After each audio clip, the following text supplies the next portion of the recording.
Auditório São Miguel, sexta-feira, 7 de novembro de 1980, Santo do Dia.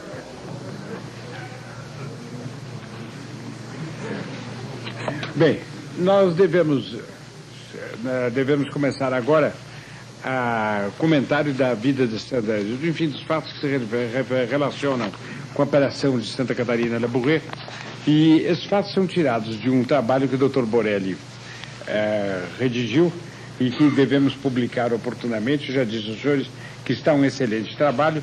Eu li o trabalho e sublinhei as partes que podiam mais diretamente nos interessar e pretendo dar conhecimento aos senhores desses fatos. E ele menciona os 4 principais trabalhos em que ele se baseia. Esses fatos que aconteceram, Santa Catarina Labouré contou todos ao confessor. E o confessor, de tal maneira, guardou reserva, com a desejo dela também, que as próprias freiras, mesmo depois de muito propagada a devoção da medalha milagrosa que Nossa Senhora revelou nessa ocasião, as próprias freiras do convento não sabiam qual delas é que tinha tido as revelações. Sabia-se que era uma freira do Rio de Baco, mas ninguém sabia quem era. E Santa Catarina Labouré vivia como uma qualquer, no meio das outras, ignorada e tratada como uma pessoa comum, enquanto ela mesma via a enorme expansão em toda a igreja da medalha milagrosa e de tudo aquilo que tinha sido conversado com ela. Os senhores veem a beleza dessa modéstia. Os senhores verão depois também que o confessor, de algum modo, perseguiu essas revelações, a tal ponto que mandou que Santa Catarina Labouré, antes de morrer, queimasse todos os documentos em que ela tinha escrito tudo. E foi apenas por um providencial esquecimento dela que a documentação, o que é a documentação? Um maço de papéis com a narração escapou e que é tomado então como documento principal para se saber o que é que então passou. Porque o resto foi queimado. Foi o próprio arcebispo de Paris, Monseigneur de Quelan, não sabia quem era a freira que tinha recebido a revelação. Mais ainda, o Papa Gregório XVI mandou dizer que ele queria saber. E o confessor mandou dizer, não digo.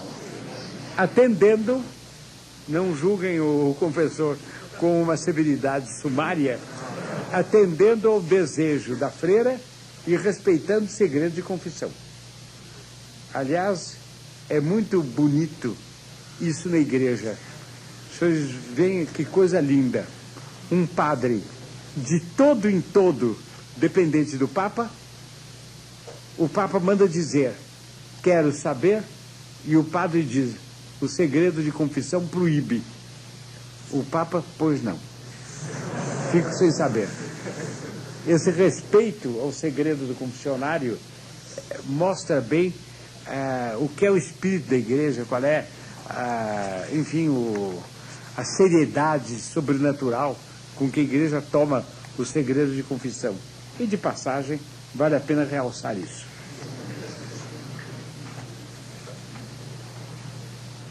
Ela, apenas 6 meses antes da morte, recebeu uma voz interior, e o Dr. Borelli escreve esse voz com V maiúsculo, eu acho de bom gosto. Ela recebeu uma voz interior que lhe dizia que ela deveria se abrir com a superiora. Mas foi só após sua morte, que se deu em 31 de dezembro de 1876, quando ela tinha 70 anos, que as irmãs da congregação souberam qual era a freira que tinha recebido a revelação. Quer dizer, ela, portanto, não teve o gosto da celebridade em nada. Viveu apagada, o que é muito bonito também, é muito edificante. Bem, Catarina Labouré nasceu em 1806 e era filha de um casal de proprietários rurais. Sua mãe era de uma origem melhor, era meio ligada à nobreza e faleceu quando Catarina Labouré tinha apenas 9 anos. Catarina pediu autorização do pai para ser freira. O pai se opôs terminantemente a esse fato e julgou bom, para distraí-la, mandá-la para um lugar de prazer e um emprego onde ela podia se distrair e podia ter prazeres e onde ela acabasse tendo o desejo de ir morar em Paris. E em Paris já era, para as proporções da França e do mundo daquele tempo, uma cidade de luxo, a cidade turbilhão da alegria, do contentamento de viver mundano. Então o pai queria levá-la, conduzi-la até Paris para a vocação desaparecer. Mas, quando Nossa Senhora quer, ela acabou ir tendo em Paris e ali ela recebeu revelação. Ficou freira e ali recebeu revelação. Bem, Catarina Labouré, no ano de 1828, portanto 2 anos antes das revelações, ela foi posta pelo pai ajudando seu irmão num pequeno restaurante para operários, num dos bairros mais populosos de Paris. Vocês podem imaginar o que seria o ambiente dessa restaurante só para operários. Naquele tempo, sobretudo entre operários, as mulheres iam muito pouco ao restaurante. Era restaurante só de homens. E de homens que com certeza comiam ali, porque não tinham tempo para ir para casa para comer.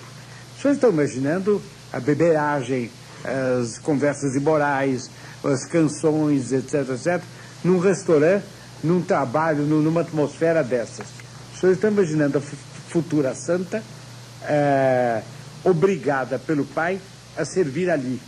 Vocês estão vendo o contraste e o rio chinês que o desígnio da providência percorreu nesta ocasião.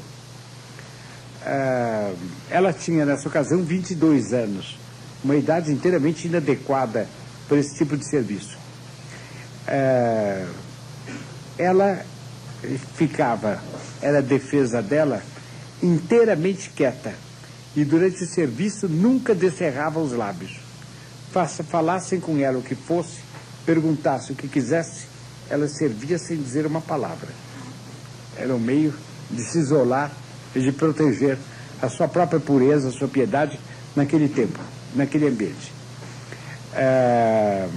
E diz aqui o Dr. Borelli que ela se sentia supliciada em um ambiente tão livre como esse e que onde os gracejos e até os galanteios a ela evidentemente não faltavam.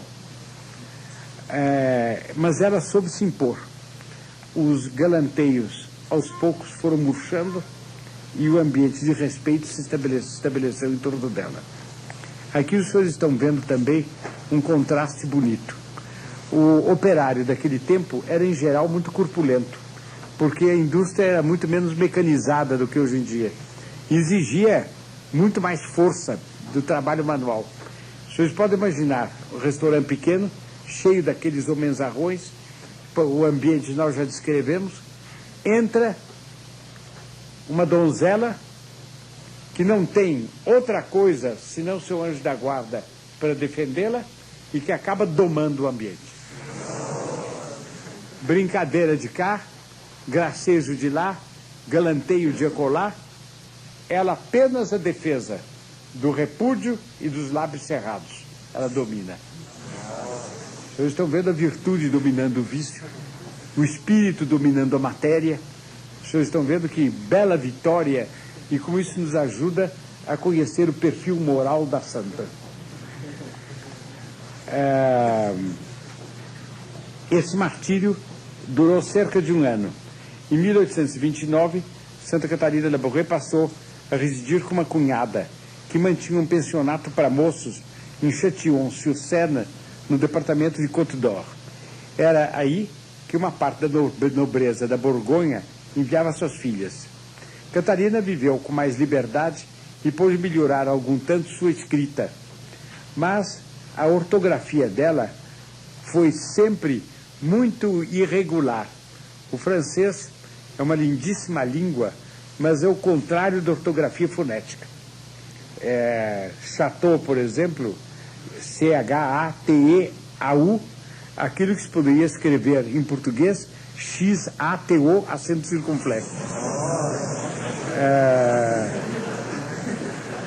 Vocês compreendem como a ortografia francesa é complicada.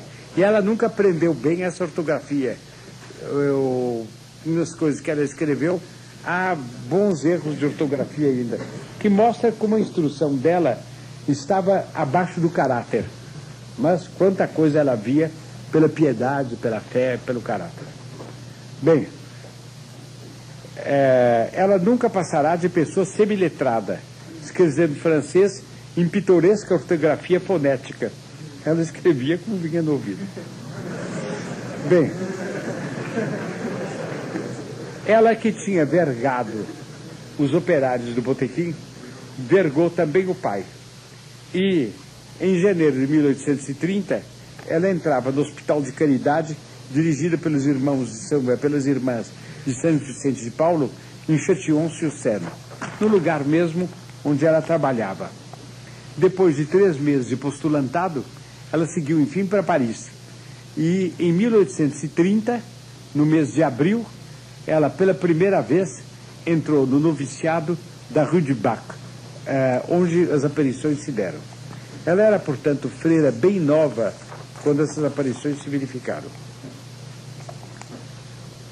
3 dias depois da chegada de Catarina, deu-se a solene transladação dos despojos de São Vicente de Paula, da Catedral de Notre-Dame para a Capela da Rue du Sèvres. Grande cerimônia ao qual assistiam o rei Carlos X e o arcebispo de Paris, Monsenhor de Quélan. Deveria ser uma muito bonita cerimônia. São Vicente de Paulo era naturalmente venerado por todo o povo francês. E ele estava enterrado em Notre-Dame. Seus restos foram transferidos para essa outra capela. Vocês podem imaginar que cena linda. O Pálio, o arcebispo de Paris, com certeza, presidindo a cerimônia. É provável que o Pálio cobrisse os restos mortais de São Vicente de Paulo e ali fosse o rei também. Depois, tudo leva a crer que antes e depois, personalidades do clero, da família real, da corte, povo em quantidade, provavelmente tropas apresentando armas, etc. Assim se transferiu, se deu a transladação do corpo de São Vicente de Paula, que era o fundador da congregação religiosa para onde ela estava entrando.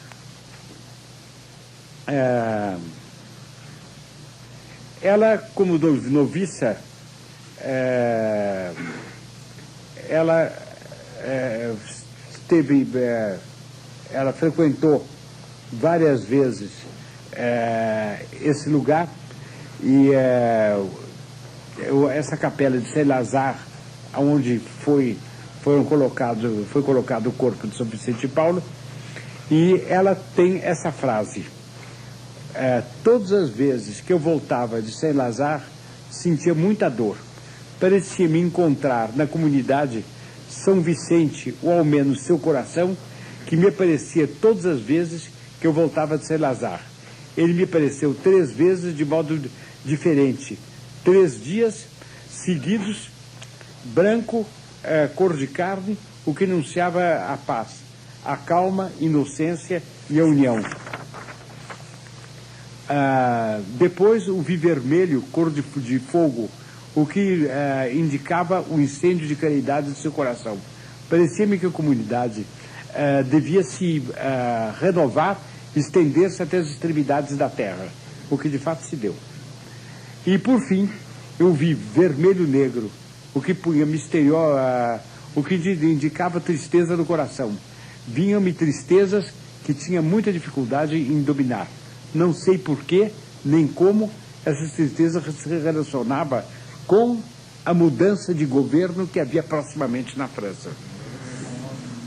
Quer dizer, São Vicente de Paulo, como santo, amando a França, amando sobretudo a civilização cristã e sobretudo a igreja fonte da civilização cristã, dava a conhecer a ela, antes da queda do governo, que o rei cairia e que havia uma mudança de governo.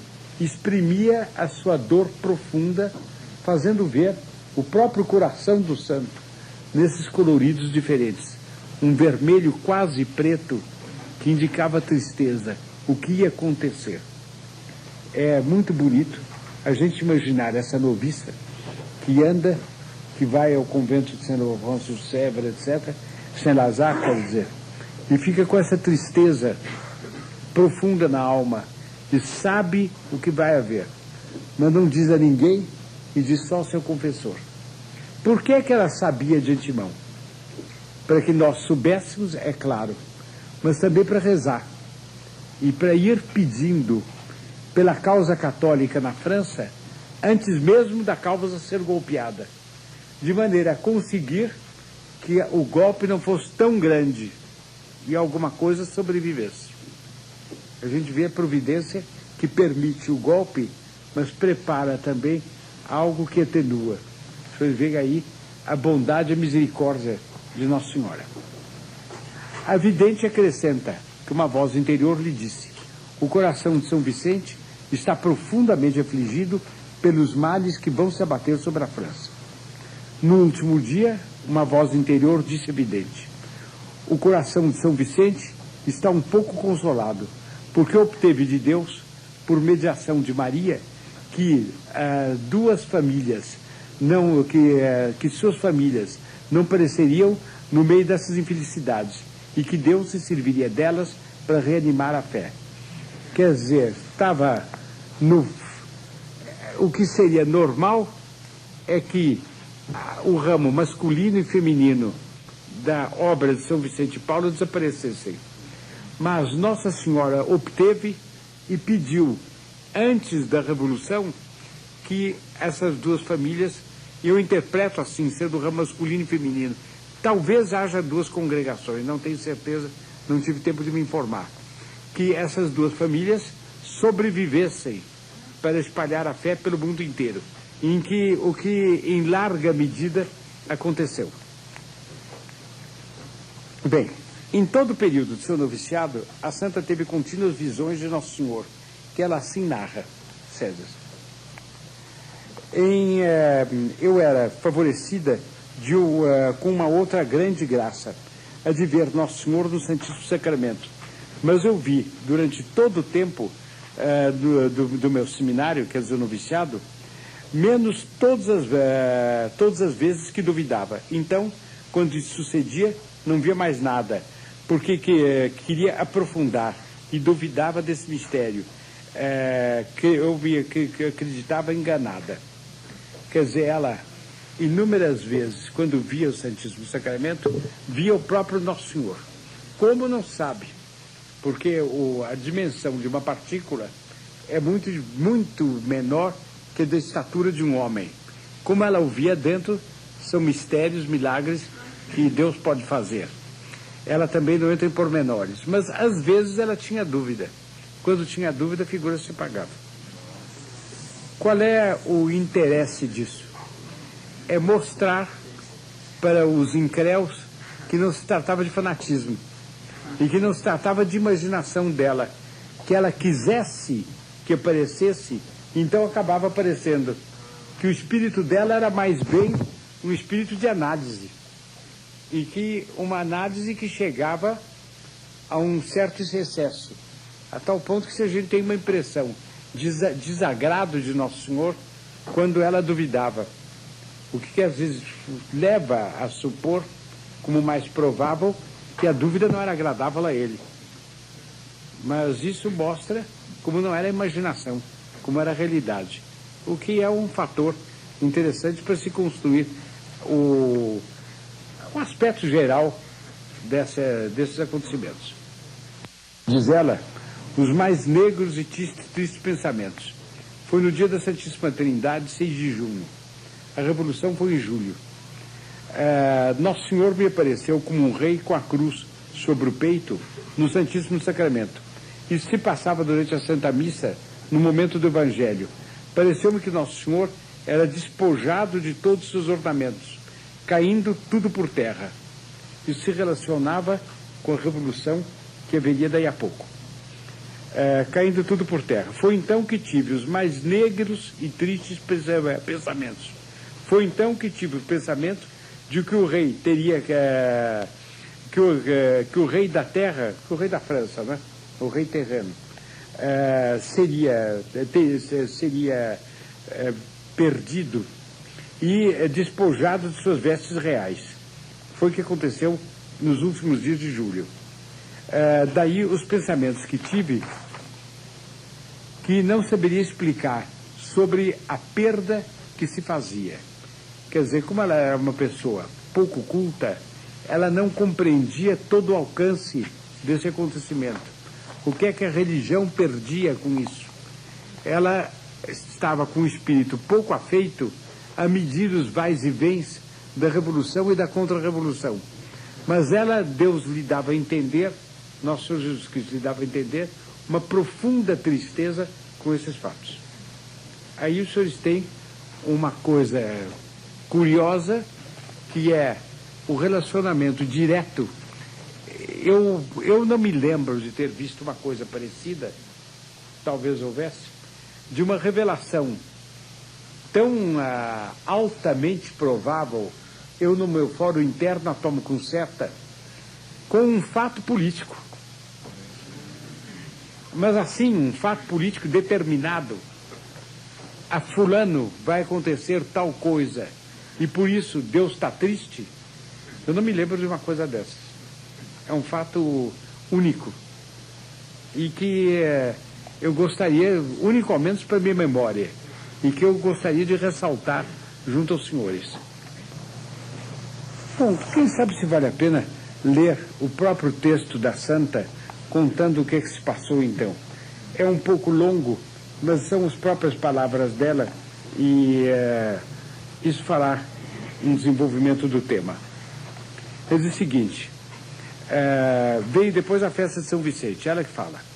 Na véspera, nossa boa madre Marta nos fez uma instrução sobre a devoção à Santíssima Virgem, o que me deu o desejo de vê-la.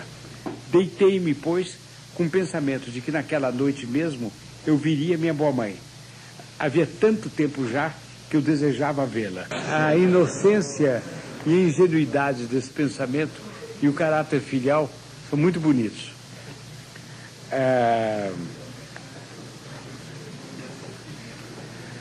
Enfim, hein?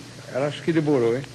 Afim, às 11h30 da noite, para aquele tempo isso é alta noite, para as 11h30 da noite, ouvi me chamarem pelo nome, Irmã Labouré, Irmã Labouré. Acordando, olhei de lado, do lado onde vinha a voz, que era do lado da passagem. Deveria ser uma passagem do dormitório. Do lado da passagem. Corro a cortina e vejo um menino de 4 ou 5 anos que me dizia: vinde à capela, a Santíssima Virgem vos espera. Os senhores devem imaginar aquele ambiente de que era uma vaga semelhança àquilo que eu falava há pouco do coração de Jesus. Paz, tranquilidade, todas as freiras dormem, esse menino aparece, ela depois descreve o menino e diz: a Santíssima Virgem vos espera. Quer dizer, essa afabilidade de Nossa Senhora, ali espera de ela chegar. Logo me veio o pensamento: vão me perceber. O menino me respondeu: ficai tranquila, são 11h30 da noite, todo mundo está dormindo. Vinde, eu vos espero. Quem é esse menino que diz eu aí? Vesti-me depressa e me dirigi para o lado do menino. Esse tinha permanecido de pé, sem mudanças, além da cabeceira, sem avançar além da cabeceira de minha cama. Ele me seguiu, ou melhor, eu o segui, sempre à minha esquerda. Por todos os lugares onde passamos, as luzes estavam acesas. Naturalmente ninguém via, era milagre, né?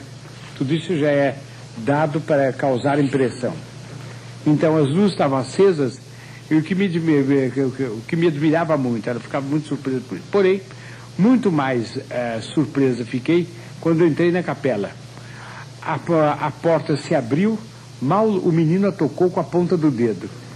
E minha surpresa foi ainda mais completa quando vi todas as velas e castiçais acesos e me recordava o que me recordava a missa de meia-noite, como se fosse a missa do galo, portanto.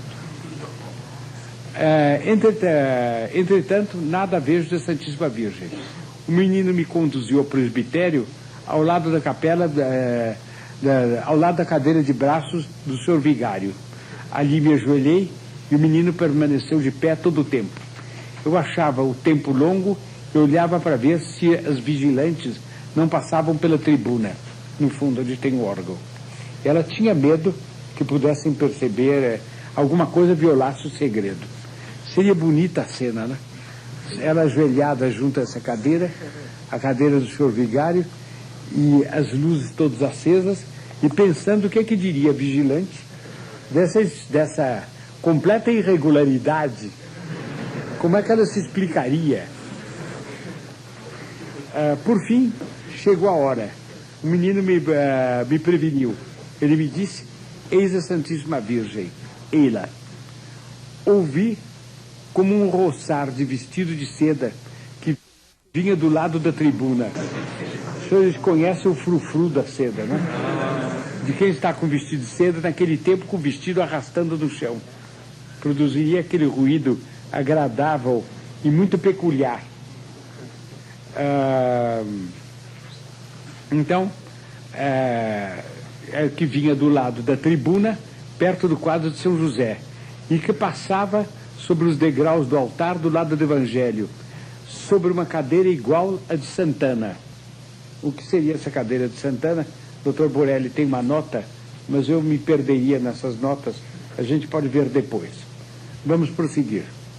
Eu estava em dúvida se seria a Santíssima Virgem. Nesse preciso momento, o menino que estava ali me disse: eis a Santíssima Virgem. Ser-me-ia impossível dizer o que senti nesse momento, o que se passava dentro de mim. Parecia-me que não via a Santíssima Virgem. Então o menino me falou, não mais como uma criança, mas como um homem dos mais fortes e com as palavras mais fortes. Com as mãos apoiadas sobre os joelhos da Santíssima Virgem. É o subtítulo que o Dr. Borelli põe agora em seguida. Então diz: nesse momento, olhando para a Santíssima Virgem, dei um salto para junto a ela, pondo-me de joelhos sobre os degraus do altar e com as mãos apoiadas sobre os joelhos da Santíssima Virgem. A joelha estava sentada na cadeira do vigário e ela apoiou os joelhos, os cotovelos com certeza, ou as mãos, apoiou as mãos sobre os joelhos de Nossa Senhora. Vocês estão vendo a afabilidade dessa aparição, uma coisa extraordinária. Depois, para quem for São Tomé, que pôs a mão no flanco de Nosso Senhor, ela tocou. Bem, ali se passou o momento mais doce de minha vida. Ser-me impossível dizer tudo o que senti. Ela me disse como deveria me conduzir em relação ao meu diretor espiritual e várias coisas que não devo dizer. A maneira de me conduzir em meus sofrimentos, vir lançar-me aos pés do altar,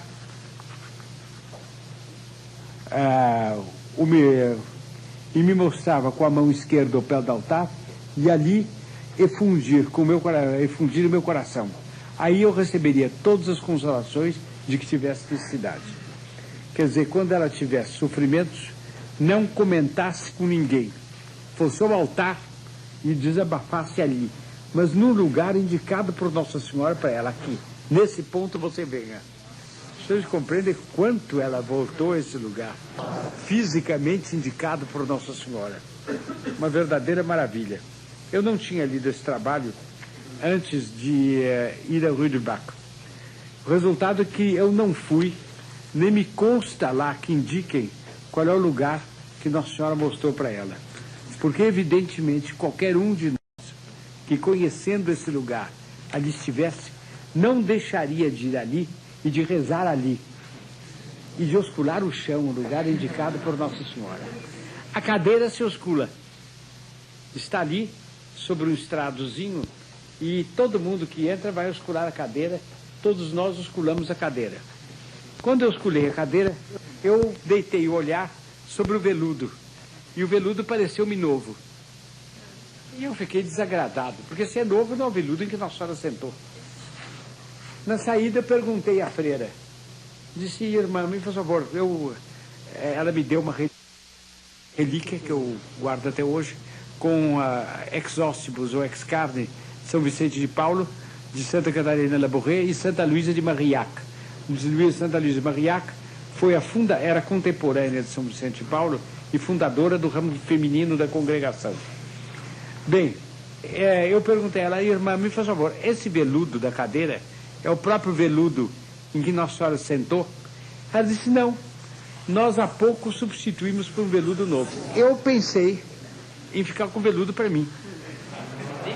E disse: irmã, eu não poderia ter esse veludo? Ou ao menos um pedacinho do veludo? Ela disse: não. Eu não me lembro se ela disse que foi jogado fora ou foi queimado. Eu não pude conter a minha surpresa. E disse ela: mas irmã, a senhora já pensou o que seria se a armação de madeira da cadeira se oscula? Por que não oscular o veludo? Por que não guardar? A senhora já pensou que isso é uma relíquia? É. Eu disse: a senhora já pensou quantas pessoas viriam aqui para receber das senhoras um pedacinho desse veludo? Ela ficou assim meio surpresa. Eu disse: irmã, eu sou da América do Sul, sou do Brasil. Eu lhe garanto que a América do Sul desfilaria aqui para receber pedaços desse veludo.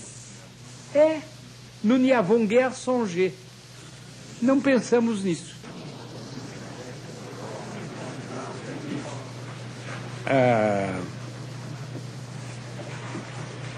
Então, lhe perguntei o que significavam todas as coisas que eu tinha visto. E ela me explicou tudo. Mas ela não disse o que era. Aqui não está. Fiquei não sei quanto tempo. Tudo que sei é que, quando ela partiu, não percebi senão que alguma coisa se extinguia. Enfim, mais uma sombra que se dirigia para o lado da tribuna, pelo caminho pelo qual ela tinha chegado. Levantei-me dos degraus do altar e percebi o menino onde o tinha deixado. Ele me disse, ela se retirou. Não retomamos o mesmo caminho, sempre todo iluminado. Nós retomamos o mesmo caminho, sempre todo iluminado. O menino estava sempre à minha esquerda. Creio que este menino era meu anjo da guarda, que se havia tornado visível para me fazer ver a Santíssima Virgem, porque havia rezado muito a ele para que me obtivesse esse favor. Estava vestido de branco, trazendo consigo uma luz miraculosa. Isto é, ele era resplandecente de luz. Tinha idade de mais ou menos 4 ou 5 anos. De volta ao meu leito, eram 2 horas da manhã. 2 horas e meia. Bom, eu voltei ao meu leito, eram 2 horas da manhã. Mas, pois ouvi tocar as horas. Não tornei mais a dormir. Está terminada a revelação. Bem, nós vemos o complemento da revelação e terminamos a reunião aí. Os tempos, autógrafo da própria irmã, isso aqui também. 1830, julho. Coloco com a Santíssima Virgem, dia 18, às 11 horas e meia da noite, até 1 hora da manhã, do dia 19, dia de São Vicente. Mas aqui parece que no anterior fala das 2 horas da manhã, né? Bom, a gente vê isso depois. Bom, minha filha, o bom Deus, aqui ela toma, portanto, as palavras de Nossa Senhora. O bom Deus quer encarregar-vos de uma missão. Tereis muitos sofrimentos, mas superareis esses sofrimentos, pensando que o fareis para a glória do bom Deus. Conhecereis que é do bom Deus e sereis atormentada até que o tenhais dito aquele que é encarregado de vos conduzir. Sereis contraditada, mas tereis a graça e por isso não temais. Dizei com confiança tudo que se passa em vós. Dizei com simplicidade, tende confiança, não temais. A gente vê quanto medo ela tinha do próprio confessor com o qual ela se deveria abrir. Vereis certas coisas, prestai conta do que virdes e ouvirdes. Sereis inspirada na vossa oração, prestai conta do que virdes em vossas orações. Os tempos são muito maus, os males virão precipitar-se sobre a França, o trono será derrubado, o mundo inteiro será transtornado por males de toda a ordem. Ao dizer isto, a Santíssima Virgem tinha um ar muito penalizado. Mas, vinde ao pé deste altar, aí as graças serão derramadas sobre todas as pessoas que as pedirem. É uma promessa magnífica. Minha filha, gosto de derramar graças sobre a comunidade em particular. Eu aprecio muito. Seria porque há grandes... sofro porque há grandes abusos sobre a regularidade. Quer dizer, ela gostava da comunidade como instituição, mas já naquele tempo havia muitos abusos no cumprimento da regra. As regras não são observadas, há grande relaxamento nas duas comunidades. Dizei àquele que está encarregado de uma maneira particular da comunidade. Ele deve fazer tudo o que lhe seja possível para repor a regra em vigor. Dizei-lhe de minha parte de vigiar sobre as leituras, as perdas de tempo e as visitas. A comunidade gozará de uma grande paz.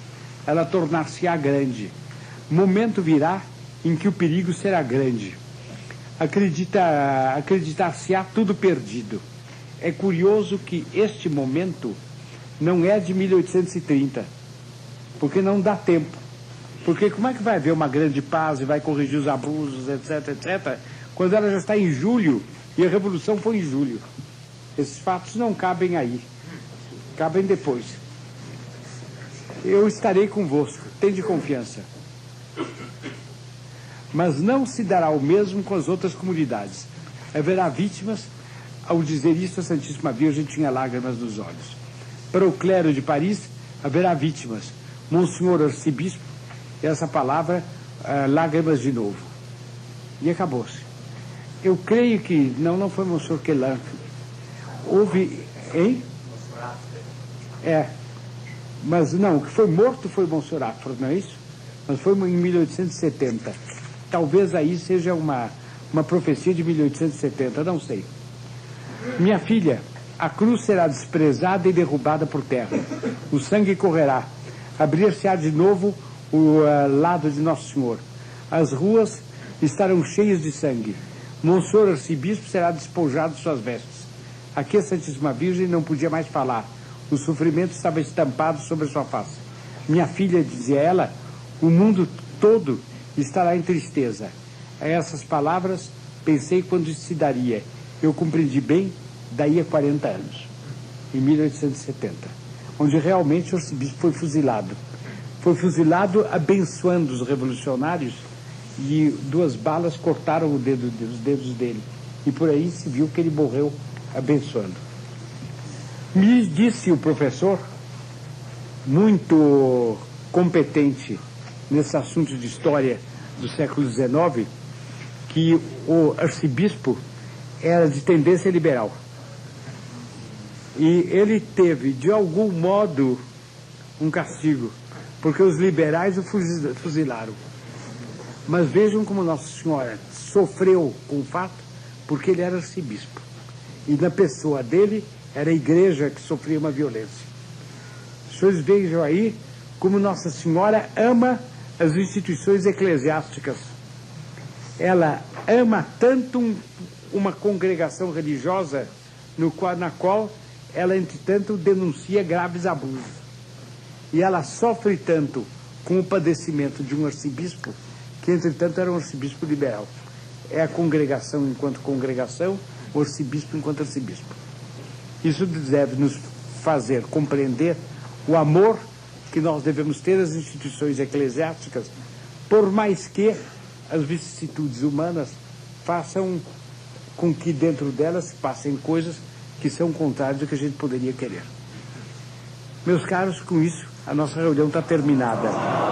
Nós não podemos ver todo esse fascículo até o fim. E, se Deus quiser, na quarta-feira nos encontraremos para tratar mais uma vez do assunto.